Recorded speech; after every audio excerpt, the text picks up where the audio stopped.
It's incredibly special to me to know that I am translating my work into something that's very meaningful to the citizens out there. I work in the mesoscale, microscale meteorology lab at NCAR, which is a lab in which we study all things weather. I focus more on the tropics. I use computer models to try to understand the basic ingredients and the basic steps that the atmosphere follows to create some of the most dangerous and high-impact weather phenomena like hurricanes and extreme rainfall. What happens in the tropics affects the weather and the climate all over the globe. Rosi's work is helping us improve our understanding of what's going to happen now, but also what will be happening in the next decades. That connection between weather and climate is cutting edge and so important, and Rosi's work sits right at that intersection. I grew up in Puerto Rico, beautiful island in the Caribbean, but I like to say that it's also in the middle of Hurricane Highway. So I always wondered, why couldn't the weather forecasters tell us for sure if the hurricane was going to come or not? And I thought, I'm going to just become a weather forecaster. I'm going to go on TV and I'm going to give you the best and perfect forecast. I like to think that I'm doing the behind the scenes work where I'm working towards improving what we know and how we predict high impact weather.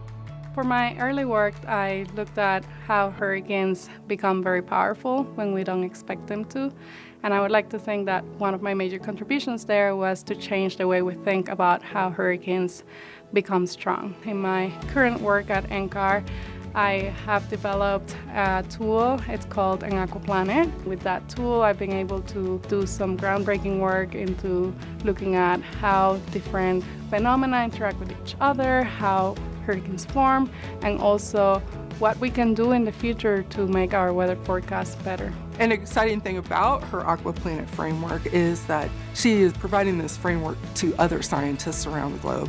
She's doing great work with the models, but also is a leader in field campaigns. So field campaigns are where we go out and we measure stuff. In the last year, she's been on field campaigns in Asia, in Africa, in the tropical regions. I am very passionate about sharing the work that I do with science moms.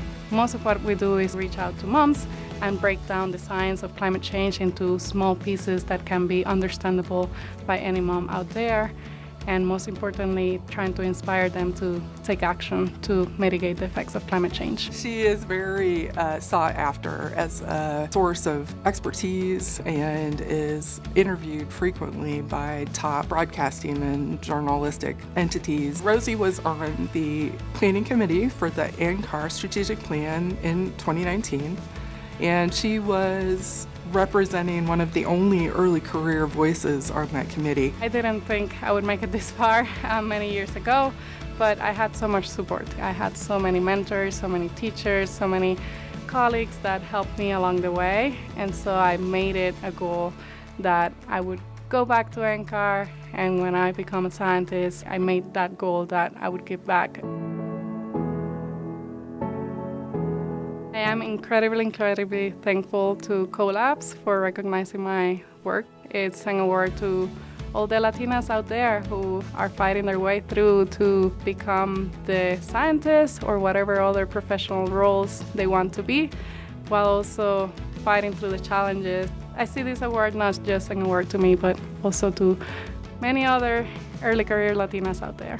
There is no ceiling for Rosi and her work.